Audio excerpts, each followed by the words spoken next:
আপনি আওয়ামী লীগের কথা বলছেন যে মানে শিরীন শারমিন চৌধুরী, কিন্তু আওয়ামী লীগের লোকজনের কাছ থেকে যেই কথা বোঝা যায় বা শোনা যায়, তারা যারা কথা বলেন, আমার অনুষ্ঠানে কথা বলেন, তারা বলেন যে মানে আমাদের দেশে যে পরিবার ভিত্তিক রাজনীতির কালচার, যে বঙ্গবন্ধু শেখ মুজিবুর রহমানের পরে শেখ হাসিনা, তারপরে তার পরিবার থেকে কেউ, বা শহীদ প্রেসিডেন্ট জিয়াউর রহমানের পরে খালেদা জিয়া, তারপর তারেক রহমান, তারপরে জাইমা রহমানের মানে লাইনও দেখা যাচ্ছে যে ঠিক তারপরে জাইমা রহমান। ফলে এই পরিবার প্রথার বাইরে আসলে গেলে রাজনীতিটা তাদের মধ্যেও ঠিক চলবে না, আওয়ামী লীগের ক্ষেত্রেও বলেন। তো হুট করে এখন শিরীন শারমিন চৌধুরীকে তারা মেনে নেবে দলের? আপনার তাই মনে হয়? না, না, আমার মনে হয় যে শেখ হাসিনা যদি মনে করে, শেখ হাসিনা, আমি শুনেছি, এটা আমার কাছে প্রমাণ নেই, ভারতের পক্ষ থেকেও চেষ্টা করা হচ্ছে যে শেখ হাসিনা নয়, বিকল্প শেখ হাসিনার পরিবারের লোক নয়, বাইরের থেকে আওয়ামী লীগকে অর্গানাইজ করা, পরেরটা পরে দেখেন। কিন্তু শেখ হাসিনা এটাতে রাজি হচ্ছেন না। তিনি তার পরিবারের কোন সদস্য দিয়েই আওয়ামী লীগ করতে বলতে চান, কিন্তু এই মুহূর্তে কোন পরিবারের লোক দিলেও এখন ফিজিবিলিটি সেই অবস্থায় নাই আওয়ামী লীগ অর্গানাইজ হওয়া। কিন্তু ক্লিন ইমেজের যদি থার্ড কাউকে, পরিবারের বাইরে থার্ড কাউকে দিয়ে করা হয় এবং শেখ হাসিনার যদি সেখানে সমর্থন থাকে, তাহলে কিন্তু আওয়ামী লীগ সংগঠিত হতে পারে এই যে আমার ধারণা। ফিজিবিলিটি নাই আপনি বলছেন, এটা নাই কেন? মানে এখানে যারা অ্যাক্টিভ রাজনৈতিক দলগুলো আছে বা সরকার, তারা দেবে না করতে, এরকম নাকি? আপনার কি মনে হয় জনগণ নেবে না এই কারণে? না, এখন ধরেন আমাদের দেশে যেটা হয়, জনগণ যেটা চায় সেটাই তো ঘটে। রাজনৈতিক দল, সরি, রাজনৈতিক দল যেটা চায় সেটা, ধরেন এই যে তত্ত্বাবধায়ক সরকার বিএনপির বিরুদ্ধে জামায়াত এবং আওয়ামী লীগ মিলে আন্দোলন করলো, তখন কি বাংলাদেশের 18 কোটি লোক ছিল? তখন তো 12 কোটি লোক ছিল। 12 কোটি লোক ছিল আন্দোলনে, ছিল না তো? শুধু আওয়ামী লীগের অ্যাক্টিভিটিস এবং অ্যাক্টিভিস্ট এবং জামাতের সমর্থক অ্যাক্টিভিস্ট ছিল, তাতেই কিন্তু উল্টে গেল, কারণ দেশ আন্দোলনটা অসহনীয় করে ফেলা হলো, সরকার চালানো সম্ভব ছিল না। তখন ওই যে স্ন্যাপ নির্বাচন দিয়ে আপনার তত্ত্বাবধায়ক সরকার আনা হলো, সেটা ঠিক। কিন্তু এখন যদি ধরেন শেখ হাসিনা বা সজীবদের জয় বা পুতুলকে দেওয়া হয়, কথার কথা, যে একই পরিবারের দেওয়া হয়, তাহলে কিন্তু সেটা সাস্টেনেবল হবে না। কারণ আপনার সজীব ভুইয়ার একটা কথা আপনি স্মরণ করে দেখেন, যে তা সে বলছিল যে ডিপ স্টেট আমাদের ফাংশন করেছে, তারা বলেছে 29 সাল পর্যন্ত ডিপ স্টেট আমাদেরকে ক্ষমতায় থাকার পরিকল্পনা দিয়েছিল। সুতরাং এখনো যে ডিপ স্টেট কাজ কাজ করছে না এমন তো নিশ্চয়তা নাই। আপনি আমাদের দেশের রাজনীতি, আপনি আমেরিকায় আছেন, এখনো আমি বলবো রাজনীতিতে, এখনো আমি বলবো যে আমি লিখেছিও যে ইলেকশনের আগে এবং পরে এখন ডিপ স্টেট এখনো সক্রিয় আছে, সক্রিয় আছে, এখনো এক এক করে বেরোচ্ছে। এই যেমন ডিপ বদিউল স্টেট আলম কি, মজুমদার। এই ডিপ স্টেট কি আওয়ামী বিরোধী ডিপ স্টেট?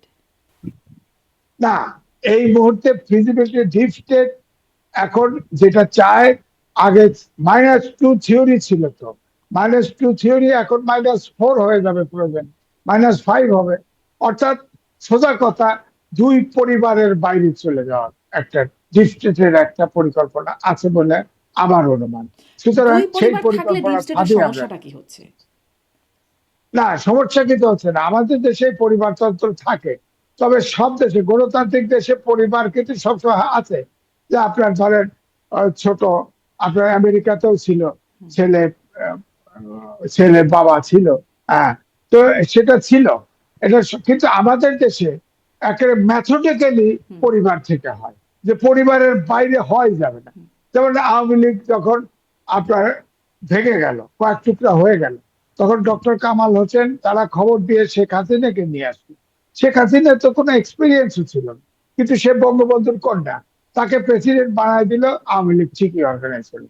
তাকে একটু নিরাপদ জায়গা দেওয়া হলো, স্পেস দেওয়া হলো, ঠিকই আওয়ামী লীগ অর্গানাইজ হলো।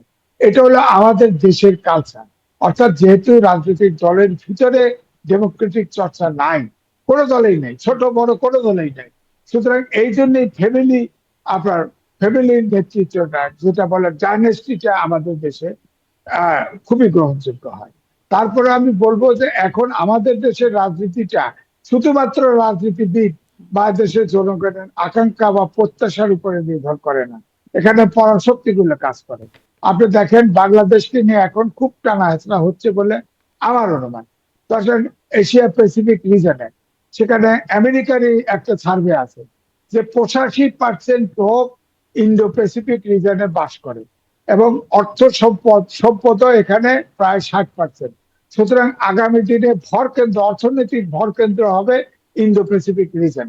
সুতরাং এই রিজনে কার দখলে থাকবে এটা কিন্তু পরিকল্পনা চীনেরও আছে, আমেরিকারও আছে, সেই সাথে আপনার জাপানও আছে, স্কোয়াড করছে না, জাপানও আছে, আবারও দূর থেকে রাশিয়ারও কিন্তু আছে, আমার সবাই প্রশ্নটা আছে। কিন্তু ওইখানে ছিল যে সেই ধরেন পরিকল্পনা ছিল যে আমাদের এই ভূ রাজনৈতিক একটা পরিকল্পনা আমাদের দেশকে নিয়ে, বা যদি বলি এখানে ডিপ স্টেটের ইন্টারেস্ট, সেই ইন্টারেস্টের সাথে পরিবার থেকে নেতা হওয়ার যে জায়গাটা, ধরুন তারেক রহমান বা তারপরে জাইমা রহমান বা সাবেক প্রধানমন্ত্রী শেখ হাসিনা, তারপরে যদি সজীব অজের জয় ধরে নিই, মানে এতে তাদের সমস্যা কি, ডিপ স্টেটের অসুবিধা কি হয়? না, অসুবিধা নাই। বাংলাদেশ থেকে এখন ধরেন 80টা সেনা ঘাঁটি আছে আমেরিকার সারা বিশ্বে, কিন্তু এই দক্ষিণ এশিয়ায় কোনো ঘাঁটি নাই। এখন ধরেন কোনো কারণে আপনি জানেন তো যে আমাদের এখানে একটা চুক্তি হয়ে গেছে, আমি লিখেছি, চুক্তি ছাপাও হয়েছে অলরেডি, চুক্তির বেসিসে আপনার স্টল হচ্ছে অলরেডি। 14টা বোয়িং কিন্তু আমেরিকা থেকে চুক্তি আবার হয়ে গেছে, 14টা বোয়িং আনছে। কিন্তু এর আগে বাংলাদেশ চাইছিল ফ্রান্স থেকে আপনার এয়ারবাস বিমান নেবে। আনবে, হুম। বোয়িং আনবে। কিন্তু এয়ারবাস যে চুক্তিটা করা হয়েছে, যে ওটা কিন্তু বলে দেওয়া হয়েছে যে না, ফ্রান্স থেকে নেওয়া যাবে না, আবার অস্ত্র কেনা যাবে না চীন থেকে। হ্যাঁ, অস্ত্র কিনতে হবে আমেরিকার থেকে, এবং অস্ত্র কেনা বাড়াতে হবে, হুম। সমরাস্ত্র কেনা বাড়াতে হবে। দুই, যে গার্মেন্ট যত এক্সপোর্ট, আমাদের 80% এক্সপোর্ট, এক্সপোর্ট তারা বলছে যে এক্সপোর্ট ইন্ডিয়াতে আমেরিকাতে করা যাবে, তবে তুলা এবং সুতা এগুলো আমাদের এখান থেকে নিতে হবে, আমেরিকা থেকে নিতে হবে। কিন্তু আমরা তো সুতা নেই, আমরা আনি চীন থেকে, আনি দক্ষিণ আমেরিকা হুম। থেকে, আনি কাছাকাছি দেশ থেকে আনি, খরচ কম, তা আমাদের তো হবে না। তারপরে ধরেন মেধাস্বত্ব, আপনি দেখেন মেধাস্বত্ব আইন দিয়ে আমাদের দেশের সকল আপনার যত ফার্মা আছে এটা চলে। ওষুধই, তাকে এখন বলা হচ্ছে যে তারা মেধাস্বত্ব প্রয়োগ করবে, অর্থাৎ তাদের মেধাস্বত্ব ব্যবহার করলে, হ্যাঁ, যেটা আপনি জানেন যে জেনারিক নেম, জেনারিক ওষুধের জেনারিক নেম ব্যবহার করতে পারবে না বাংলাদেশ, কোনো কোনো ওষুধ কোম্পানি ব্যবহার করতে পারবে না। তাহলে তো ওষুধ অনেক ফ্যাক্টরি বন্ধ হয়ে যাবে, সে ওষুধ তো কিনবে না। জেনারিক নেম ব্যবহার না করলে তো ওষুধ বিক্রি কমে যাবে, দামও বেড়ে যাবে, অনেক দাম বেড়ে যাবে, তার জেনারিক নামের কারণে তাদেরকে তো ট্যাক্স দিতে হবে।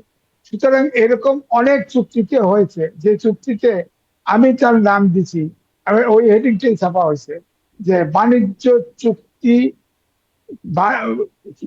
মার্কিন বাণিজ্য চুক্তি ফাঁদে বাংলাদেশ, আমি বলেছি। যতগুলো চুক্তি যা হয়েছে হুম। এটা বাংলাদেশকে একদম অনুগত জি, করার জনাব এরমি আজিজ, প্রচেষ্টা। আপনার এই এই অবস্থানটা স্পষ্ট। আপনার সেই লেখা বলি বা আপনার এখনকার বক্তব্য বলি, আপনার অবস্থানটা স্পষ্ট। আপনার মতোই বলছেন আরও অনেক বিশ্লেষক।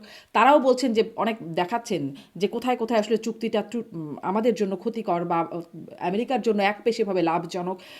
বিশ্লেষকরা আপনারা বলছেন, বিশ্লেষক যারা আছেন, অর্থনীতিবিদরা সবাই বলছেন। কিন্তু দেখুন, সংসদে এটা নিয়ে কথা হচ্ছে না। রুমিন ফারহানা সেদিন একটু বলতে শুরু করলেন, ওনাকে আসলে ওটা হয়তো বিধির বাইরে ছিল বলে সেদিনের জন্য ওটা আলোচনাটা হয় নাই। মানে সংসদে কেউ, না সরকারি দল না বিরোধী দল, কেউ আলোচনা করছে না। ডক্টর ইউনূস আমি, নির্বাচনের 3 দিন আগে করে গেল, সবাই তখনও চুপ, এখনও চুপ। কেন এটা?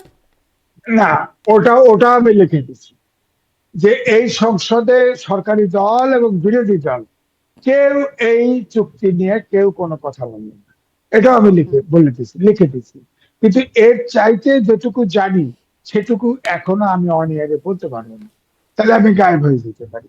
সুতরাং আমি বলবো না কোথায় চুক্তি স্বাক্ষর হয়েছে, কে কে উপস্থিত ছিল, সে খবর আমার কাছে আছে। এখন কে সুতরাং আপনাকে এই গায়েব চুক্তি করবে? মানে আগে না হয় শেখ হাসিনা বলে গুমের একটা কালচার ছিল, এখন আপনাকে কে গায়েব করবে? যে কেউ গায়েব করতে পারে, সরকারের তো একই ক্যারেক্টার গায়েব করতে পারে। অথবা আমি এমন বিরাট বাদন হব যে আমি সমাজে টিকে থাকাই মুশকিল হবে, আমার মতো আমেরিকা চলে যাওয়ার তো পয়সা নেই, আমি কি করব বলেন? হ্যাঁ, আমার তো উপায় নেই। সুতরাং আমি এখনো ছাড় দিচ্ছি, আমি বলবো, সবই বলবো, আপনার এখানেই বলে দেবো যে কোথায় কোন চুক্তি স্বাক্ষর হয়েছে, গভীর রাতে সেখানে কে কে উপস্থিত ছিল। আমি এইটাই বলি যে ইনুজ সাহেবও সেখানে উপস্থিত ছিল, শুধু এইটুকু বললাম। ইনুজ সাহেব উপস্থিত ছিল, এবং 5 স্টার একটা হোটেলে স্বাক্ষর হয়েছে এবং গভীর রাতে সেটা স্বাক্ষর হয়েছে। হ্যাঁ, সুতরাং এখন কেউ কথা বলার এবং স্কোপ নাই। এবং ডক্টর খলিল কারণ যেটি বলেছেন সেটাই কি ঠিক যে প্রধান মানে প্রধান দুই দলের প্রধান নেতাদের সাথে কথা বলেই আলোচনা করেই চুক্তি সই হয়েছে? কারণ কেন দেখেন জিজ্ঞাসা সেখানে করছি কথাটা ঠিক কেন এটা আপনাকে জিজ্ঞাসা করছি কারণ হচ্ছে যে জামাতের আমির ফেসবুকে পরবর্তীতে লিখছেন যে না তাদের সাথে নাকি কোনোই আলোচনা হয় না, মানে কেউ একজন মিথ্যা বলছেন, যদি তাদের দুজনের কথা ধরি তাহলে একজন কেউ মিথ্যা বলছেন। না, এটা তো মিথ্যা বলছে। তিনি যদি এটা সত্যই হয়, যে ওটা যদি সত্যি হয় সংসদে উত্থাপন করেন না কেন? উনি তো বিরোধী দল, ওনার তো কোনো ইয়ে নাই, উনি বলেন না কেন যে এই যে গোলামি চুক্তি করা হলো, গোপন চুক্তি করা হলো, আনডিসক্লোজ চুক্তি করা হলো, আমরা এইভাবে ক্ষতিগ্রস্ত, বাণিজ্যিক চুক্তির নামে এইভাবে ক্ষতিগ্রস্ত হবে, কই উত্থাপন করলো না তো, সরকারি দলও করলো না, বিরোধী দলও করলো না। সুতরাং এখানে তো ডাল মে কুচ কালা হয়।